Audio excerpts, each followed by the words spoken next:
the top tools that I actually use for 3D printing. Let's get started. Now, I'm not gonna go over the usual you must have tools like Allen wrenches. You should get a good pair of Allen wrenches. You should get some good microfibers. You should get alcohol. But I'm gonna go over the tools that I actually use every single day, or mostly every day. First is a heat gun. This heat gun is cheap. I got it for my husband when he was doing like FPV drones and setting them up. But anyway, I got this and it's come in handy several times. I usually use the heat gun just to heat up a 3D print that isn't quite the right size, or if it printed weird, or I didn't realize that the print was a little too big. So yeah, heat gun, you must have this in your 3D printing toolbox for sure. Next is a soldering iron. I actually find myself using this way more than I thought I would.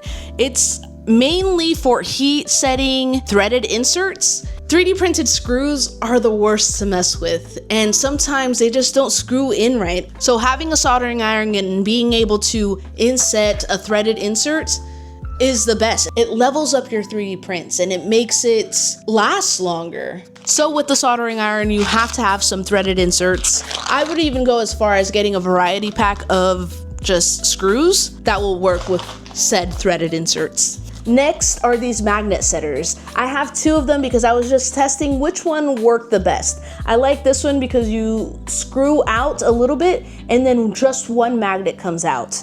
This is actually the 3D print that I decided I needed to get a tool for this. This one is nice as well, but it spits out way too many. I like that it has a magnet at the end so it just clips on, but this part is always falling. So think twice about this one. This has several sizes and I really like how it just comes up one at a time. What I love about both the threaded inserts and the magnets is that it just upgrades your 3D prints. It makes it feel more professional. It makes it feel like the screws aren't gonna just fall out or be stripped. And the magnets make it feel like it's secure lock, like if you're printing magnets for a lid. It just feels so much better than just plastic flailing around. Next is super glue. You need super glue to put these magnets in, and I really like this one.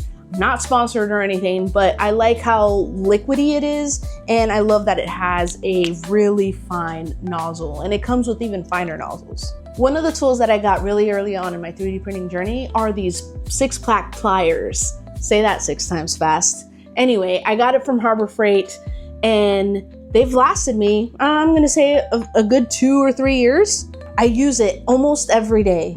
If I have any supports, this is my go-to. If I have any brims, this is my go-to. Next is a deburring tool.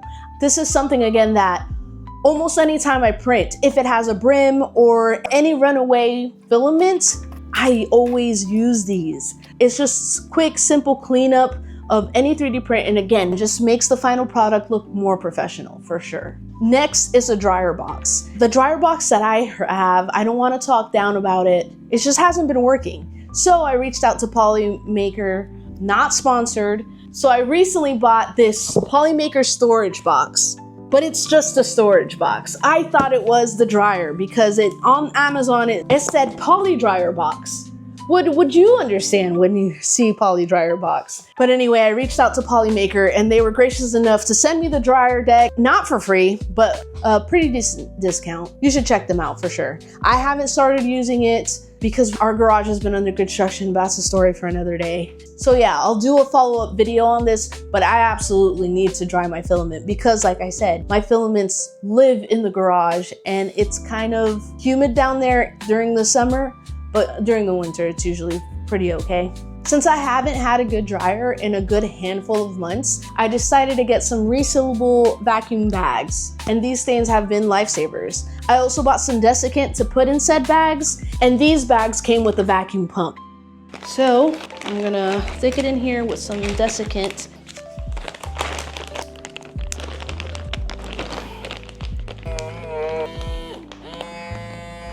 It's awesome. So yeah, it takes a little maneuvering and you gotta make sure these are all zipped up, but it's doing the trick. So it was a really, really good deal. I'll leave everything linked in the description down below. And last but definitely not least, you could really not do 3D printing without these. Calipers. I ended up buying a larger one because this one just wasn't big enough for some of the things I was trying to measure. So I went with this one. It's a foot long, in millimeters, 300 millimeters long. And yeah, every time that I'm 3D printing, I double check to see the dimensions. There's times that I mess up. It's great to have calipers. It's like a must. You need to have calipers. Don't start your 3D printing journey without calipers. You might have a tape measure, but calipers are just so much more precise, in my opinion. Last, I don't know if this is a hack or not. I usually find myself buying filament refills instead of the entire spool. So at one point I didn't have enough refillable spools, so I ended up 3D printing some. I feel like these have saved me a bit of money. They should call me the frugal printer. Those are the tools that I find myself using time and time again. Not like all the tools that I bought when I was like in the honeymoon phase of 3D printing and buying all the tools that everybody said. These are the tools that I feel like you should actually buy because you will actually use them. Let me know what tools I didn't mention, or if you disagree with any of these tools, or if you're like, wait, she didn't mention this. Let me know all of that in the comments below. Have a great day, and don't forget to make your home your own.